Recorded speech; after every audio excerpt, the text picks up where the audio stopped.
Hey everybody, it's Mom to Wife of One and welcome back to my channel. As you can see from the title below, we are here to discuss, review, and recap Married at First Sight Season 14, Episode 7. The title of this episode was called Today is My Decision Day.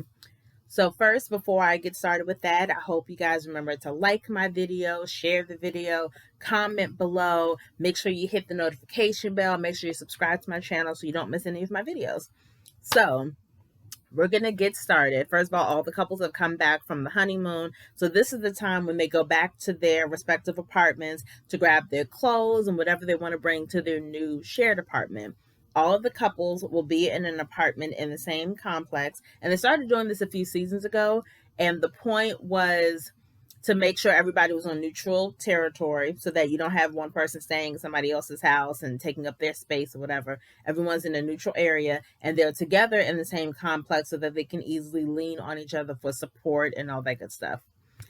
I didn't really like that idea at first. I think I'm slowly getting used to it because before in the beginning seasons, they would show the couples going back home after the honeymoon and really sitting down and discussing their finances, talking about what they could afford in terms of an apartment, and then it would show them looking for apartments and eventually getting what they want. And I thought it was a great practice in A, talking about finances early, and B, compromising.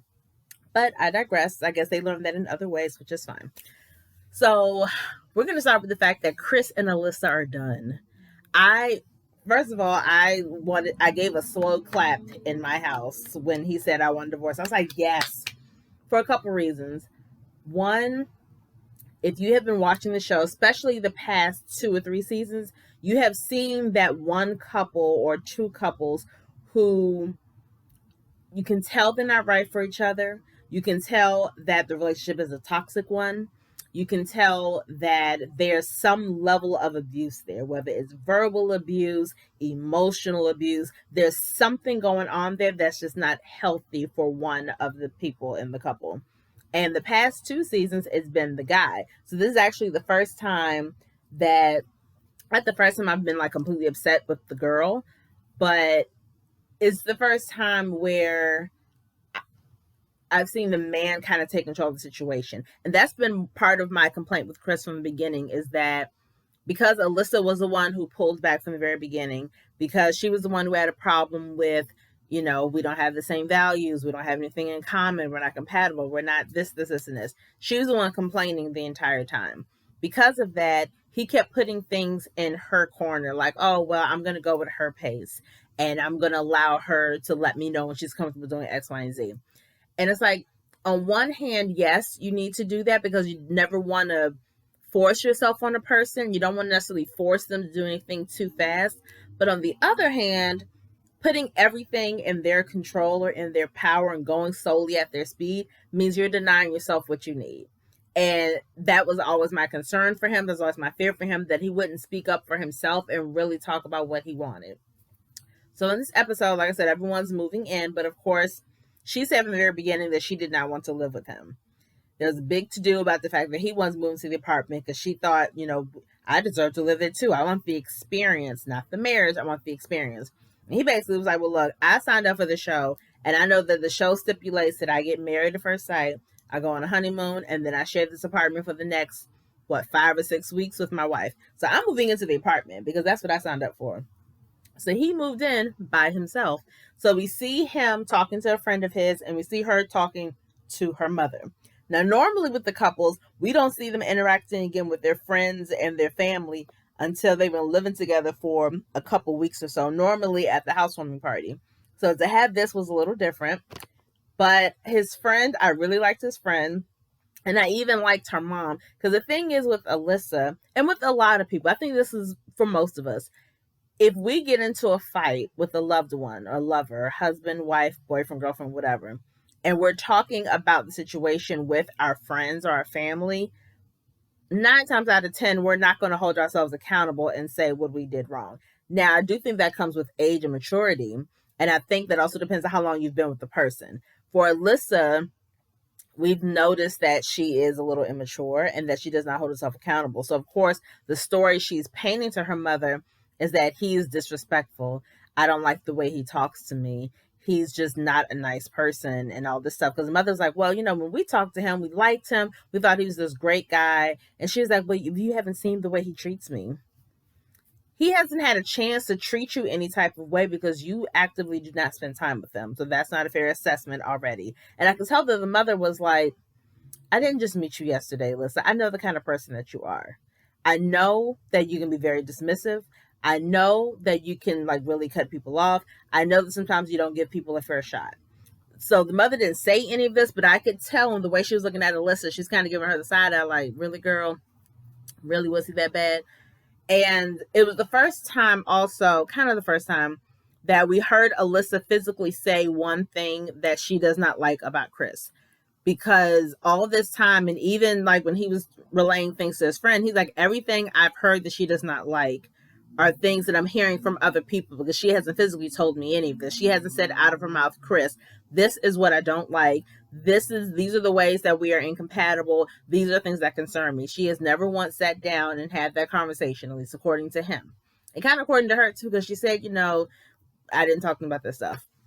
So one of the things that she had a problem with that she saw on his Instagram page was, I guess he had stuff on there about defunding the police. And she was talking about how I feel about first responders. And that's just, just an automatic no for me, because that's just so disrespectful and all this other stuff. I'm not going to give my opinion on defunding the police, because that's not what this video is about. But you saw that on his Instagram page, which means that you saw that after you guys got married, because you didn't know his name until the wedding day. So you took the time to look him up, to look to see what his values were and all that stuff. And I think that she did that to get further evidence that they were not compatible. She didn't do that to learn more about him, to see what his interests are, to be like, oh, let me look at his friends. No, you did that because you wanted to collect evidence. So in case you were ever cornered again to answer this question outright, you could say, oh, well, I know that he does this and this and this, and I don't like that. And again, you had to wait till after the wedding day, because that's when you found out his name. And so what bothered me is, A, she didn't tell her mother any of her part in any of this. I'm sure she didn't outright tell her mother, I refuse to move into the place with him. I never did anything with him except for paddleboarding, basically. And, again, the tears came out very quickly, not with her mom, but with Pastor Cal.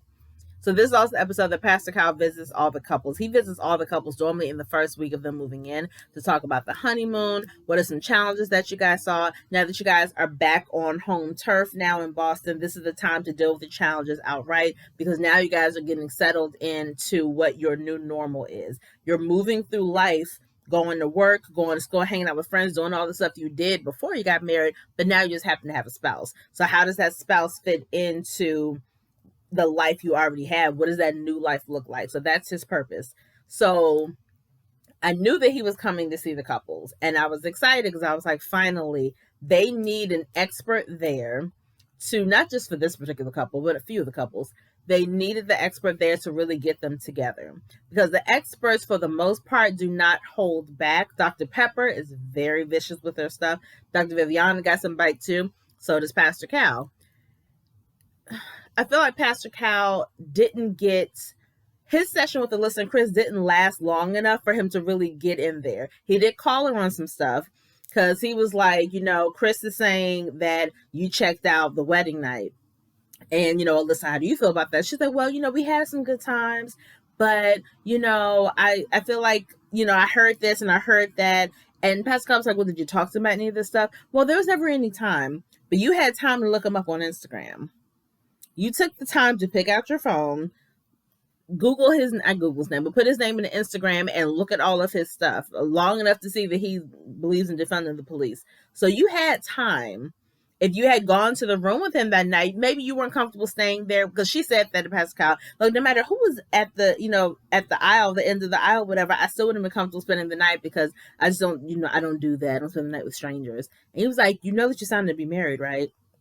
That's part I don't understand. If you know certain things make you uncomfortable, then why would you sign up for something like this that's going to force you to be in a situation where you are uncomfortable? You knew you were getting married, And I don't believe that for a second, that no matter who it was, you wouldn't have spent the night. I do not believe that. If the person looked the way you wanted them to look, I think you still would have spent the night in the room with them, but maybe you would have had them sleep under the covers while you slept on top of the covers, or vice versa. I think you would have done that. But there's no way that if Chris looked like your stereotypical guy, that you wouldn't have shared the bed with him. I doubt that seriously. But her saying, I didn't have time, again, the wedding night, you could have gone to the room and talked with him one-on-one. You could have done that at the actual wedding. There, however long the plane ride is from Boston to Puerto Rico, you could have used that plane ride to talk to him about it. There are plenty of times where you could have had the conversation and you chose not to, because you'd already made up in your mind what kind of person this guy is, and you'd already decided that we are not compatible. So therefore, I'm just going to go along with it, have my little free trip to Puerto Rico, move into this nice apartment, hang with these girls, and have a good old time. And again, if she had been upfront and honest with Chris, and they'd had a conversation off camera, and if she had said, you know what, I don't want to be mean, but I don't think we're compatible in this way. I don't know if I'm not that attracted to. I don't think this is going to work out. However, we both signed up for this. We both did a lot to get here. Let's just enjoy the experience. He may not have said yes, but at least it would have been her having an honest moment with him. And I think that's the thing that probably makes him the most upset, is that I have not had one moment of honesty and clarity with you. Even when Pastor Cal asked her, like, okay, you said you had a little bit of fun playing paddleboard. Tell me, and you saying all these things that you don't like about him, or things that don't gel with your personality. What is something positive about him? And she was like, honestly, I can't think of anything. Maybe because you never had a chance to get to know him. You can't think of one positive thing about this guy. He makes you laugh. He's funny. He's loyal. I guess you can't tell if he's loyal. He is consistent. He's always asking how you feel. Like nothing, not one thing you can think of positive. But he said positive things about it. He was like, I said in the very beginning, I was very impressed with her personality, impressed with the things she's accomplished. Like, really? And there's nothing I didn't get. And maybe I'm wrong. She talked about one of the reasons she didn't want to move in is because he has a dog. She's like, and I'm allergic to dogs. The dog I have, I'm allergic to because I'm used to the dog. Isn't it the same chick that fosters dogs? Did I get that wrong? I thought that from the beginning, part of her storyline was that she loves animals and she fosters dogs. I remember writing that in my notes from like the first one or two like episodes. So you foster dog. How do you? I was confused by that. If you foster dogs, how are you doing that if you're allergic to them? I was like, maybe I misheard that, but I'm pretty sure that was part of her package from the beginning. So I was like, I'm calling BS on that one. And yeah, so basically she's saying all this stuff to Pastor Cal. She's saying, I think I want to see where this goes. But again, she never specifically used the words husband, marriage, like none of that. She didn't say, I want to see where this marriage goes. I want to see where this goes. Because you want to move into this place. You want to still have your time on camera. You want to still do all the things related to the show, with the exception of being with this man who is your husband. And so I love that Chris was honest. He said, today is my decision day and I want a divorce. There was no malice. There was a sense of, I felt like once he said it, there was a sense of relief for him. And I'm sure that wasn't an easy decision to come to, but I love that in that moment, finally, Chris put himself first. And yes, you should be patient with your spouse. Yes, you should be willing to communicate with your spouse. But I feel like there's a limit to all of that. And I would have lost more respect for Chris if he had been trying for the entire 8 weeks and still getting the same energy from her. That would have made me more upset with him, because we saw Paige do that with Chris. We saw Bao do that with Johnny. We saw that for a few couples over the past, few seasons. And it's like, at some point, you have to stop. Some relationships are worth fighting for, and I get that. But that's only if both of you are willing to work on stuff, and if both of you are holding yourself accountable. If all you're doing is pointing the finger to say, I don't like him because he is this, but you're not looking inward at all. And when he does try to call you out on stuff, you're not willing to accept it. You want to walk away. That shows a level of immaturity. You're not ready for marriage. And I've said that before. Marriage, love my husband. He's a wonderful man. I love our marriage. I love our life together. But marriage, a big part of it is having someone with love, in a very loving, caring way, hold a mirror up to your face and show you where you may be falling a little short. And not saying that's what marriage is about. That's not the purpose of marriage, but that comes along with marriage. This person who loves you and knows you like nobody else knows you is the only one who can tell you, hey, no one's ever told you this before, but you know, you can be selfish sometimes. I love you, and you may not see it, but let me show you how this comes across. That comes with the territory. So her not being willing to accept that, and I know some of you may be saying, okay, but she doesn't know him like that. That's fine. But you still have to be in a mindset of being willing to get to that point. And she never showed any indication that she was willing to get to that point. So when he said, I want a divorce, I visibly clapped because I was very happy for him for putting himself first. I was glad also for the show that they did not draw this out. When Paige and Chris were on the season 12, I think, it was so painful to watch every single week. This woman getting emotionally and mentally abused and manipulated by this man. It was awful to watch, especially as a Black woman, seeing my fellow sister getting that kind of attention and that kind of energy from a Black man. Even if they weren't Black, if they were white, Hispanic, whatever, I still would have been upset. Like, no, nobody deserves to go through that at all. So to watch them stretch it out for the entire time of the show, because they're married for 8 weeks, but we sit and watch them for a good 15 to 17 weeks. So to have, 4 months of watching her being dragged by him, it was so draining. It was just so hurting, soul crushing. So I'm glad that they did not do that with this couple. I'm glad they allowed them to cut ties. Now, that doesn't mean we're not going to see Chris and Alyssa the rest of the season. I'm sure we will at some point because she still wants to hang out with her girls. And, we may see him and all that stuff. But at least we don't have to have, I'm hoping, that we don't have to have them doing stuff together and pretending like they're working on trying to make the marriage work. And another thing that I like is that normally when couples try to call it quits this early on in the process, because this is the first time that a couple has called it quits after the honeymoon. Normally the experts don't necessarily try to talk them out of it, but they just kind of talk them through like, okay, are you sure this is what you want? Are you positive you don't want to make it work? And they'll talk to both of them. Chris said, I want a divorce. Pastor Cal just said, okay. He didn't even ask Alyssa how she felt about it. He didn't say, are you sure? He just immediately accepted it because even though the experts, a lot of us complain that they're not around, they look at all of the video footage from the honeymoon and from the wedding and all that. So they know exactly what's been going on. So I think Pastor Cal knew in his heart of hearts, like, hey, this is not going to work out. She is not budging. She is not willing to try. I can't tell Chris to get a divorce. So I'm glad he came to that decision on his own. That's the expression I got. Well, that's what I got from Pastor Kyle's expression that, I'm glad you said something. I understand. I respect it. I receive it. We're going to keep it pushing. And then afterwards, again, there was no meanness. There was no pettiness on Chris's part. She still had the tears out. She's not talking to him. She's like snatching her phone from him. And it's like, girl, like, because in her mind, he was disrespectful. No, he's being honest. He didn't want this to drag on. Because why would he put himself in a position to be ignored for the next 6 weeks? Who wants that? To still live in this apartment by yourself, be ignored by a woman who refused to give you her phone number. That's a whole nother issue in and of itself. And a woman who refuses to even do anything with you. Why would he sign up for that? Because you're telling Pastor Cal, like, oh, I'm willing to see where this goes. But again, you didn't say you were willing to work on the marriage. You didn't say, I'm willing to see why we were matched. None of those words came out of your mouth, which is proof to everybody that this isn't really what you want. So I'm glad that Chris was bold enough and brave enough to make the decision for both of them, because that was the right decision, like legit. So that was them. Really glad that happened. We're going to go to Noy and Steve. So Noy is, I'll say this.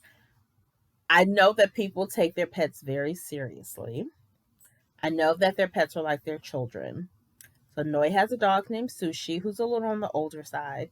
And the whole conversation about where Sushi is going to sleep is obviously concerning for viewers, I'm sure. And concerning for Steve. But I like Steve's personality. I like that Steve is trying to go with the flow. He's trying not to do anything to upset his wife. He's trying to be like, Okay. All right. I like that Steve seems very logical. He seems very practical. So Noy seems very stubborn and like she's not willing to compromise with some things. And I think we got a little bit of that when Pastor Cal was talking to them about the fact that she wants 3 kids and she's not willing to budge on wanting 3 children. And Steve was like, I know, but what if something happens? Like, what if we can't afford 3 kids? What if you're not able to have children? What if we have the twins and then that's too much to handle and we can't do it? They're like all kinds of scenarios. Like, let's just see how it goes. Let's kind of go with the flow and see if 3 children works for our situation. And she was like, no, I'm not willing to budge on that. No, no. And that wasn't to budge on the fact that the dog has to sleep in the bed. The dog slept in the bed when you were a single woman. You are no longer a single woman. You're not in the bed by yourself anymore. So you can't make that decision that the dog is going to sleep in between us or on my pillow when you are now sharing a bed with your husband. The fact that she didn't even like bring it up to him, like, oh, you know what, he likes to do this. What do you think? She's just like, no, the dog is going to sleep here. You don't get to make those decisions by yourself anymore. It was fine when you were single and living in your apartment, but now you're in an apartment with your husband. So the two of you have to decide what's best for you. And you really think that your brand new husband is going to want a dog sleeping in between him and his new wife that he's still trying to get to know, that he's still trying to be intimate with. That's not the way this works, sweetie. So I can already tell that that's going to really get on his nerves. He's going with the flow and he's trying to go at a pace that she's comfortable with. And while I applaud him for that, I just feel like at some point he's gonna snap. Like, not snap, but at some point he's gonna be like, "Look, Noy, no." And I think that's what she needs because she is so stubborn and because she is so stuck on what she wants and her ideal view of what a happy marriage and a happy home looks like. He is going to have to be the one to tell her, you know what? No. He has to put his foot down and say, no, this is not going to work. No, this does not make sense. And the beauty of Steve is that I view as the beauty of him. I don't get the impression that he would ever say no, just flat out no for no reason. Because of the way his mind works, he's going to back it up with proof and evidence that, hey, this just doesn't make sense. But he'll do it in a nice way. He won't just be like, heck no, girl, we ain't doing this and whatever. He'll just be like, I don't think that's the best idea. Let me tell you why. Look at my pie chart. So as you can see here, 25% will go here and 30% will do this. So based off of my calculations, this doesn't seem like the best idea for us as a couple. And she can either go along with that, be appreciative of that, or be resentful of it. We don't know which way it's going to go, and I guess we'll just have to wait and see. And then the whole thing with the money, I definitely understand with her background being raised on a refugee camp, not having a lot of money. She doesn't want her children to ever feel that feeling of going without. And just for herself, she never wants to go without. That's why she works as hard as she does. So I definitely understand that. And I think for Steve, it's really interesting that people live their lives the way they want to live their lives, but when they decide they want to get married, they don't tend to view all aspects of their life to see if this is conducive to having a spouse. For instance, Steve keeps saying, I am an employable person. If I do freelance, I can get a job doing this. That is all well and good. Is he doing those things right now? That's kind of unclear to me.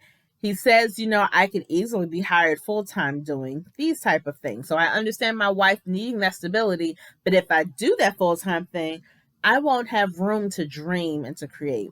Now, being a creator myself, being a creative person myself, I understand the need for that. I do.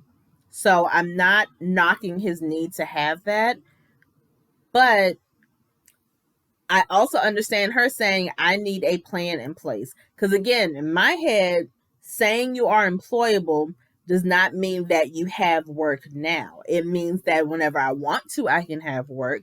So I feel like best case scenario, if he can get, hired, get hired. It doesn't have to be the full-time thing. You could have like your own, you can be your own consultant and you can have 2 or 3 clients that give you steady work and that can equal to a whole salary that can help you out around the house and, help with raising kids and all that stuff. You can definitely do that. That way you're able to set your own hours, but you're still giving her the financial stability that she needs. There's definitely middle ground there. It doesn't have to be all or nothing. And I think once you set your own hours, you're able to dedicate some of those extra hours to dreaming and to creating. So it can definitely work out. I just don't know how far in the process he is. And again, it sounds good to hear someone say, oh, I can get a job at any time. But unless you show me you actually have one or you're actively trying to get one, those words don't really mean anything. So I think her talking about her growing up to him finally like hearing it from her mouth and seeing her get emotional, I think that helps a lot. But we'll see if he actually, does anything about it. Said in the beginning of the episode, this is also when they visit each other's homes. So when she visits his home, she sees that he has LED lights everywhere. And it was a very amusing to watch him get so excited about his LED lights. And look, I have a remote, so I can change this color, I can change the pattern. And he was so extra, like, oh, I can do this and great. And she's looking like, that's nice. And so my husband and I were talking about the fact that he wants to bring him to the apartment. And how she's just looking like, I don't know. And I was telling my husband, I was like, I feel like that is kind of tacky. However, if he's willing to compromise with this dog and let the dog sleep in the bed, the least you can do is let my man bring some LED lights for a couple of the rooms of the house.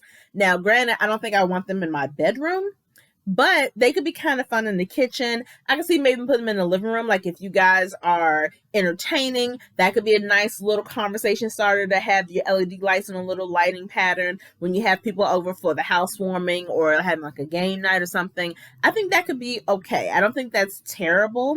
I do think LED lights is a sign of bachelorhood, though. I don't see that in many married people's homes.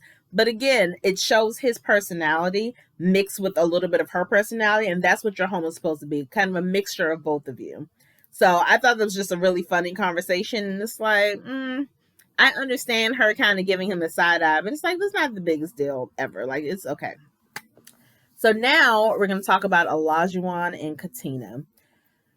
I have to admit, this is a transparent moment for Mom to Wife One.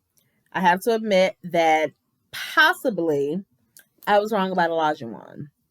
I never thought he was a bad guy. I just wasn't altogether convinced that he was ready for marriage.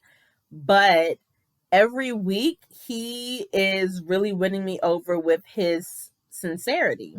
He seems to really enjoy Katina's company, really relishing the idea of marriage and being a husband and being a wife and having a wife and not screwing any of it up and just doing his part to make sure she feels catered to and that she's feeling cherished and all of that stuff. So it's like, okay. Like he seems to really be putting his all in. Now, this is a question I have for you guys that it came up a couple times last night. Olajuwon admits to Pascal and to Katina that, I know I'm a lot. Lindsay says the same thing. Lindsay always says, I know that I'm a lot. So if you are a person that has that kind of personality where you feel like you are a lot, whether you talk a lot, you're really loud, you're very aggressive or assertive in your speech, whatever a lot means for you, if you admit that you are a lot, when you are in a relationship, does that mean that that person should just adapt to you being a lot? Or should you be willing to kind of adjust your a lotness for that relationship so that you're not scaring them away? I feel like it's kind of a catch-22 because I don't consider myself a lot. My husband could easily disagree with me, but he's not here. So we're just going to assume that I'm not a lot, right? But I feel like on one hand, yes, you should make adjustments to that person because not everybody is going to vibe with energy that's just all over the place and so loud and big all the time. But on the other side, you don't want to adjust it so much that now you're not you anymore. You know what I mean? Like being a lot is your personality. That's who you are. And I feel like in relationships too often, I don't say just women, but I think primarily women, we get into the habit of changing ourselves to make that person happy or to fit the mold that they prefer. And obviously that's dangerous, and that can lead to self-hatred. It could lead to low self-esteem. It could lead to a lot of different things. So I don't know. If you have that kind of personality where you feel like you're a lot, and if you are in a relationship, did you find yourself kind of pulling back a little bit? Were you okay with the idea of pulling back? Did you feel like you were losing part of yourself by pulling back? Like, I would definitely love to know, because I'm very curious about this thing.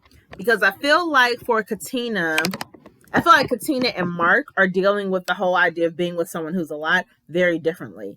Katina seems to be kind of going along with it. I feel like she lets him know when he's being too much. She seems quiet, but she's not so quiet that she's not going to tell you when, hey, this isn't working for me. Hey, you're being too loud. You're being too aggressive. Stop pushing me. She seems to be vocal about that, which I can appreciate. I still feel like, and I said this last week, I still don't feel like I'm getting a really good idea of the kind of person that she is. I think she likes Olajuwon. I think she likes being married. It seems like she's really trying, because, his whole thing was, my wife needs to cook, and, that's my vision of marriage in my head, that I have a hot meal waiting for me, and I can't wait, and blah, blah, blah. But at least we did hear that he's making her breakfast almost every morning. So he is doing his part. He's not expecting her to cook everything. He's doing his part, and he is contributing and cooking some things as well. So I appreciated that, because I felt like the Olajuwon we met at the bachelor party when he was telling his family that he had been matched for the show.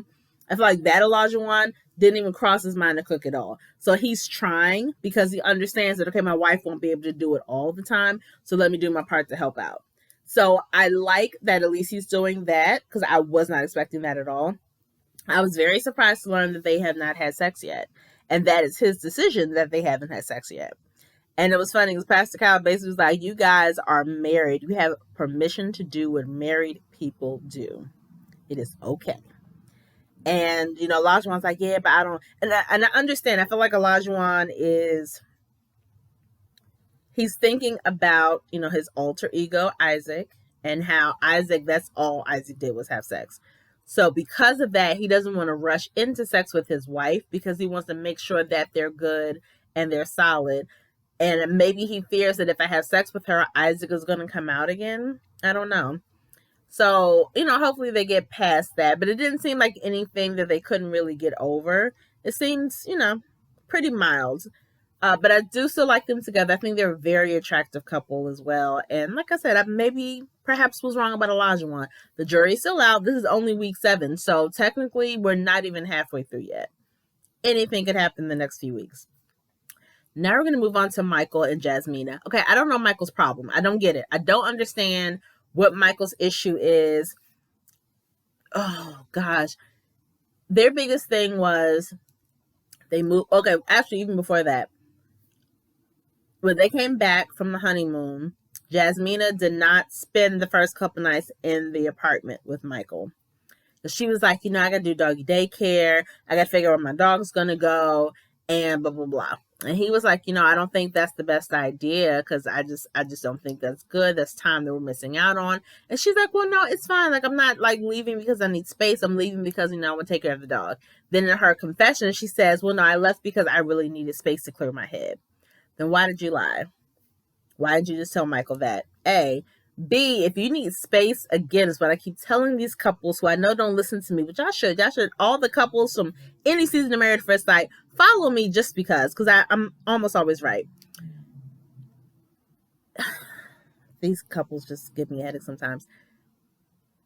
If you need space, that is the clear reason why the experts always give you guys a 2-bedroom apartment.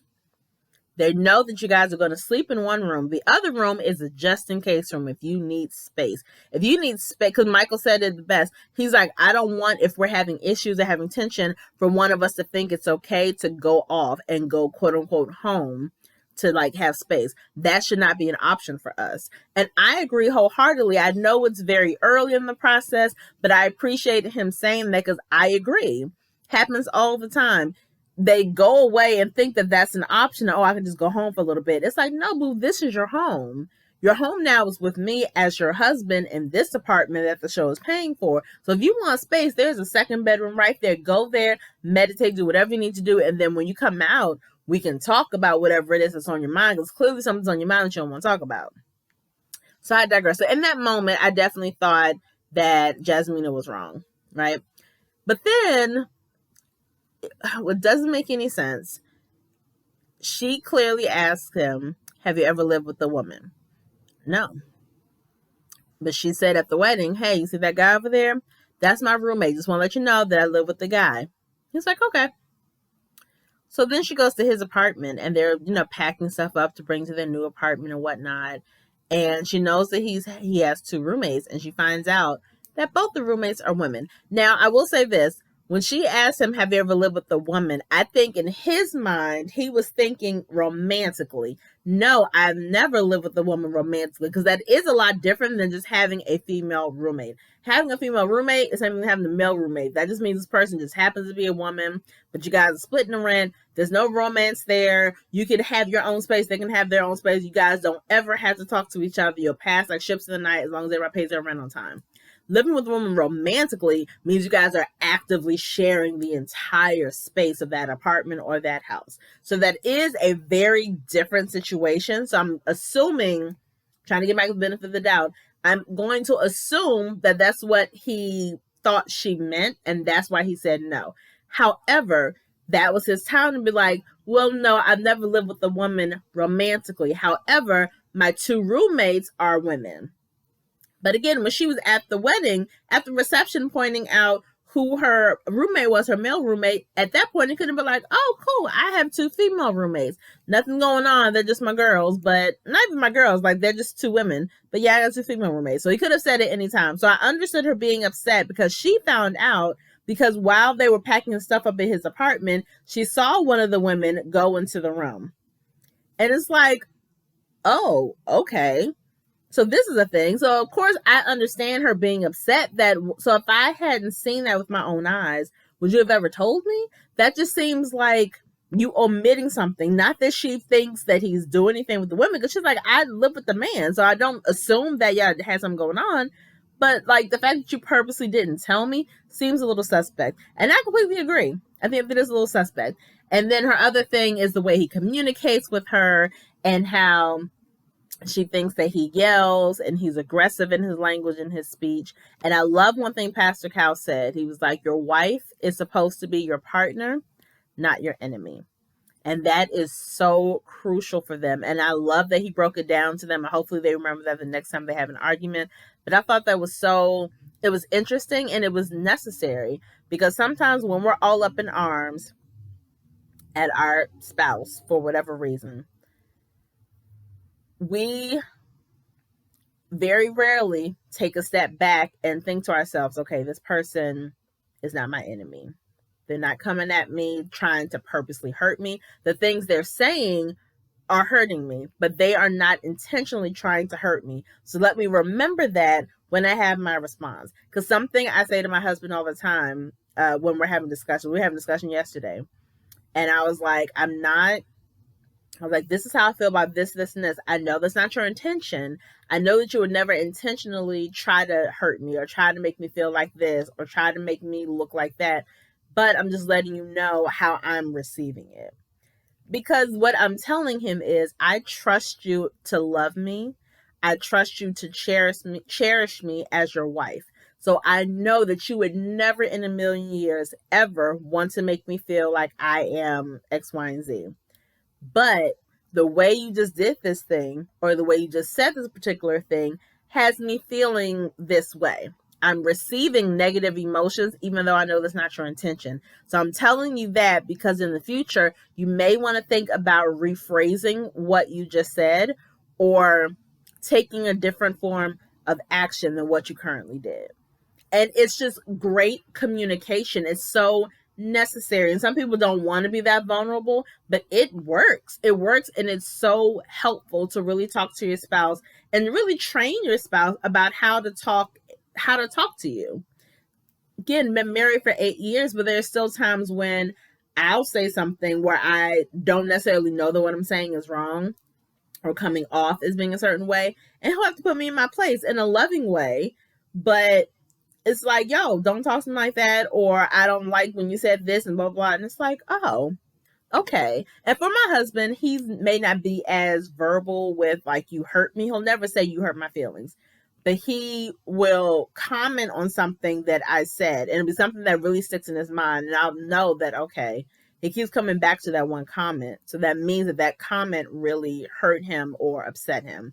So let me dissect that information and kind of store it away in my brain so that I don't say anything like that again. That is necessary. And hopefully Michael and Jasmina will remember that, and they will make, different choices in the future.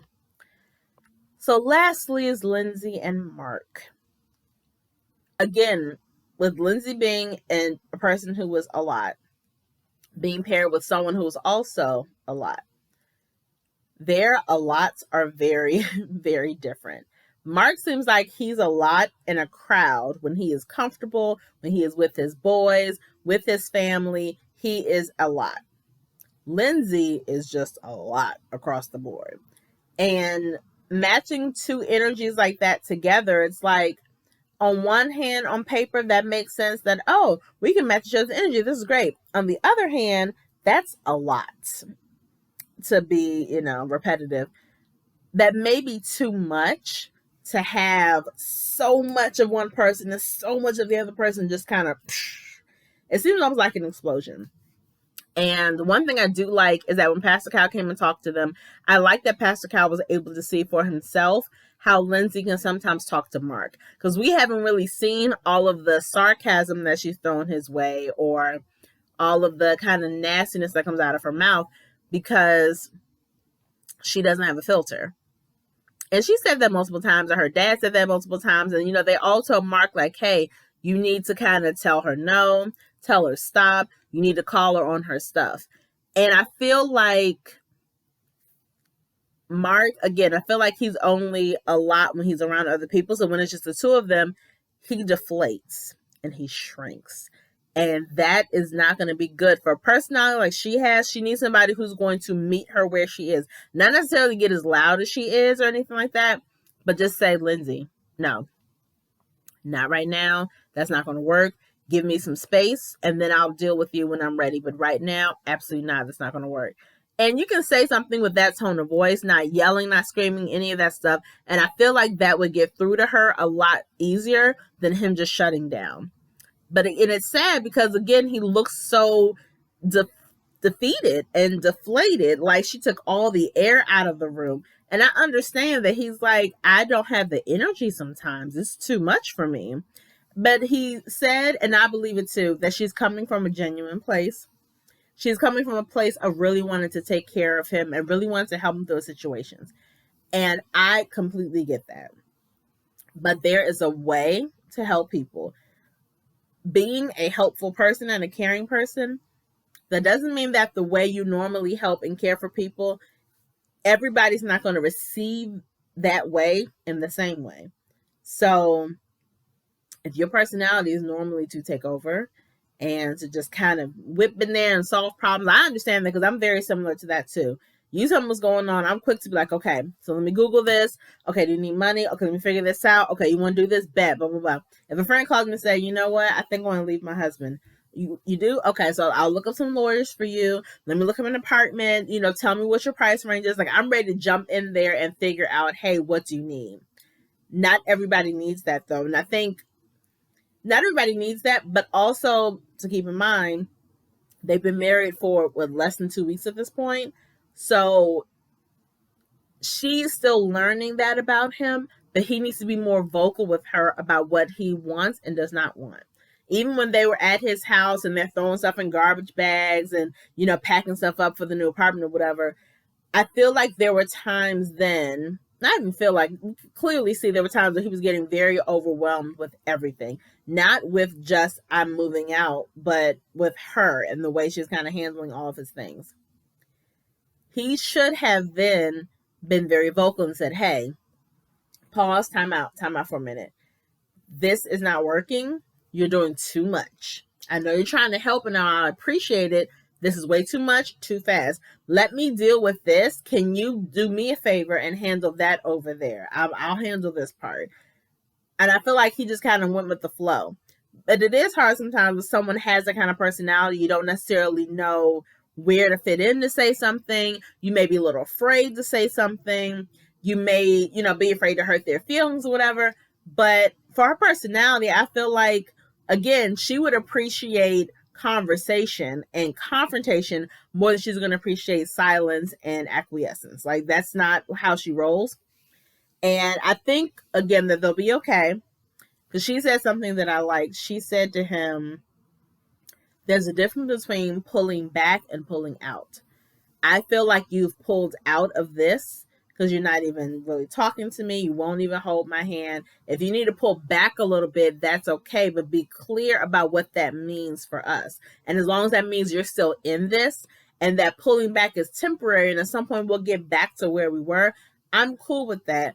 But you have to give me a little bit. You got to show me that you still want this and that you're still trying. And, and I get what he's saying too. Like, sometimes I just need a moment. Now, granted, we have to make sure that they are continuously listening to each other. I think that's Lindsay's problem, that she's not always listening to what he's saying, but he's not always being intentional with the things that he says either. So we'll see what happens in the future. I get a feeling that they're going to encounter this problem a couple times, but I still like them together. I think they still can work as a couple. But that's my review and recap, guys. And, again, comment below. Let me know your feelings on the episode, your feelings on Alyssa and Chris. Did you like this episode? Did you not like the episode? Comment, subscribe, like, share, all that good stuff. And I'll see you guys next week. Peace.